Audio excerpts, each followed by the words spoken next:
दिल्ली के रामलीला मैदान में कांग्रेस की वोट चोर गद्दी छोड़ रैली और इस रैली के जरिए कांग्रेस जो अपने आरोप लगा रही है उन आरोपों को और भी ज्यादा बुलंद करेगी। वोट चोरी के आरोपों को लेकर बड़ा प्रदर्शन आज दिल्ली के रामलीला मैदान में देखने को मिलने वाला है। आपको बता दें कि सोनिया गांधी, राहुल गांधी, प्रियंका गांधी वाड्रा और मल्लिकार्जुन खड़गे इस रैली में शामिल होंगे। इसके अलावा कांग्रेस के सभी वरिष्ठ नेता भी इस मंच के जरिए जुड़ेंगे। तो रैली की शुरुआत दोपहर 1 बजे होगी, जहां पर वोट चोरी के मुद्दे को कांग्रेस की ओर से उठाया जाएगा। और इस मुद्दे पर आज दिल्ली के रामलीला मैदान में कांग्रेस वोट चोर गद्दी छोड़ रैली आयोजित करने जा रही है। इस रैली में सोनिया गांधी, राहुल गांधी, प्रियंका गांधी और मल्लिकार्जुन खड़गे समेत कांग्रेस के बड़े नेता शामिल होंगे।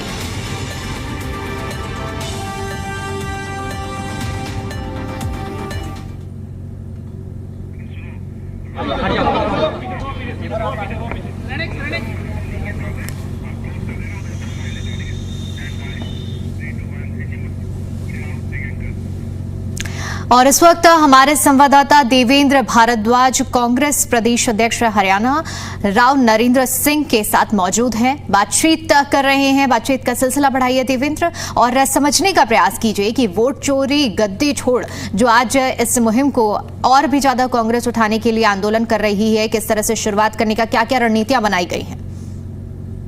देखिए, बिल्कुल निश्चित तौर पर आज दिल्ली के रामलीला कांग्रेस से खूंखार भरने वाली है। सत्तारूढ़ पार्टी बीजेपी के खिलाफ के किस तरह से लगातार जिस तरह से कांग्रेस आरोप लगाती रही कि वोट चोरी की जा रही है, और इसी को लेकर इस वक्त मेरे साथ कांग्रेस के प्रदेश अध्यक्ष राव नरेंद्र सिंह मौजूद हैं। सर, आज की रैली है, किस तरह की तैयारी और कितनी तादाद में लोग हरियाणा से आज जाने वाले हैं?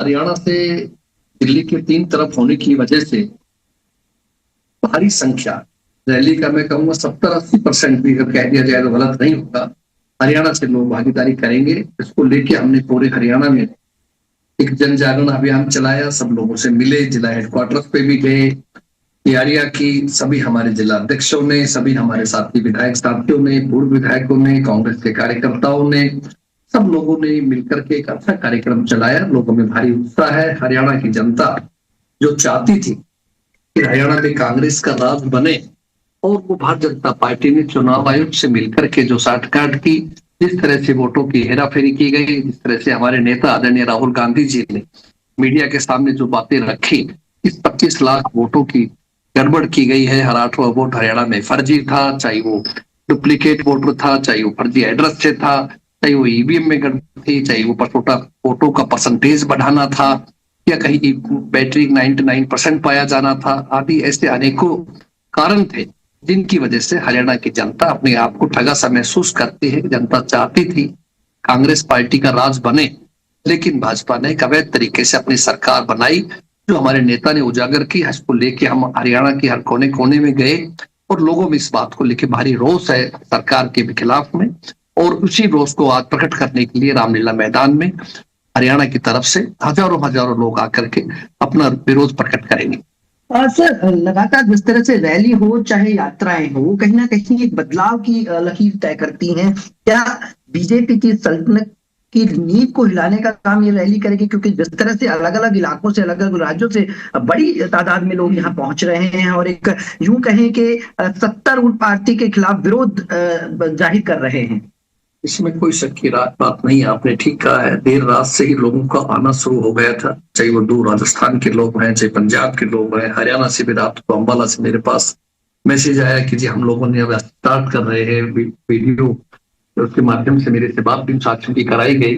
इस लोगों में मैं समझता हूँ भारी उत्साह है इस बात को लेकर के, अपनी रैली को सफल करना चाहते हैं, कामयाब करना चाहते हैं, और ये जो धांधली की गई है वो आगे ना हो, इसलिए लोग रोष प्रकट कर रहे हैं। लोकतंत्र के अंदर यही तरीका है कि अपनी बात को जनता के सामने रखा जाए। क्या जिला अध्यक्षों की नियुक्ति हुई, प्रदेश अध्यक्ष की नियुक्ति हुई, क्या माने? क्योंकि जिस तरह कहते रहे बीजेपी कहती रही कि कांग्रेस में फूट है, क्या अब वो फूट जो बीजेपी कहती थी, क्या वो मजबूती के साथ अब खड़ी है एक पिलर के साथ? कांग्रेस में कोई फूट नहीं है। संगठन सर्जन अभियान के तहत हरियाणा में जिला अध्यक्षों की नियुक्ति हो चुकी है, सीएलपी लीडर प्रदेश अध्यक्ष का भी चयन हो चुका है, और पूर्ण रूप से सब साथी एक होकर के कांग्रेस को मजबूत करने में लगे हुए हैं। और अब हमारा अगला फोकस विधानसभा सत्र के बाद में संगठन को मजबूत करने का होगा, प्रदेश स्तर का भी, जिला स्तरीय भी, ब्लॉक स्तरीय भी, और यहाँ तक कि हम चाहते हैं कि बूथ लेवल तक भी हमारी कमेटियां बने ताकि मजबूती से काम करे और भविष्य में ऐसी घटना दोबारा ना हो, उसके जो वोटों में गड़बड़ हो। बीजेपी एसआईआर की बात करती है, आप उसका विरोध करते हैं, क्या वास्तव में ही जो रैली है वो एक आज बिंदु तय करेगी? और एसआईआर को लेकर आपकी क्या राय? देखिए, एसआईआर पहले जो भी हुआ कांग्रेस के समय में भी कभी आरोप लगा है, लेकिन जिस तरीके से एसआईआर का तरीका बिहार में अपनाया गया, जिस तरीके से आप धर्म या जाति के नाम के ऊपर 65 लाख वोटों की कटिंग की गई, वो चीज गलत। इसलिए हम चाहते हैं जो व्यक्ति अगर जिंदा नहीं, इस व्यक्ति का डबल वोट बने हुए, आप उनमें से कोई वोट कटे तो जायज बात है। कांग्रेस तो हमेशा निष्पक्ष और शांतिपूर्वक काम चाहती है, बढ़िया काम चाहती है, साफ सुथरा काम चाहती है। वो कभी गड़बड़ विश्वास नहीं किया कर रही, और करती तो भारतीय जनता पार्टी सत्ता में ही नहीं आती। लेकिन अब जो तरीका चल रहा है, लोगों में विश्वास हो गए। लोकतंत्र प्रणाली पे जहां हमें गर्व था, अपने हिंदुस्तान के ऊपर चुनाव आयोग पे हमें गर्व था, आज वो गर्व नहीं हो। आज लोगों को शक है इस बात का कि हमारे सही तरीके से हमारा नहीं हो पा। सर, एक अंतिम सवाल, आज की रैली के बाद कितनी ताकत और जोश वाला है कार्यकर्ताओं? पूरी तरह से जोश है, और आज की भीड़ देख करके, उत्साह देखे और भारी उत्साह के साथ लोग काम करेंगे। और हम हरियाणा का जो आने वाला सत्र है, इसके अंदर भी कांग्रेस पार्टी अपने विधायकों को लेकर बहुत को रखे। धन्यवाद। तो बिल्कुल देखिए, आज रामलीला मैदान में जिस तरह से हुंकार भरने वाली है कांग्रेस, उसको लेकर प्रदेश अध्यक्ष राम नरेंद्र सिंह का साफ तौर पर यही कहना है कि आज तमाम कार्यकर्ता वहां पहुंचे हैं और अब लगातार उनका यहां से जाना भी शुरू होगा और अपने काफिले के साथ वहां पहुंचेंगे और बीजेपी के खिलाफ कहीं ना कहीं इस बड़े विरोध प्रदर्शन को लेकर आज रामलीला मैदान से हुंकार भरी जाएगी। बिल्कुल देवेंद्र, निश्चित तौर पर तैयारियां तो कांग्रेस की ओर से इस रैली के लिए की गई हैं। अब देखने वाली बात होगी कि ये रैली कितनी असरदार होती है।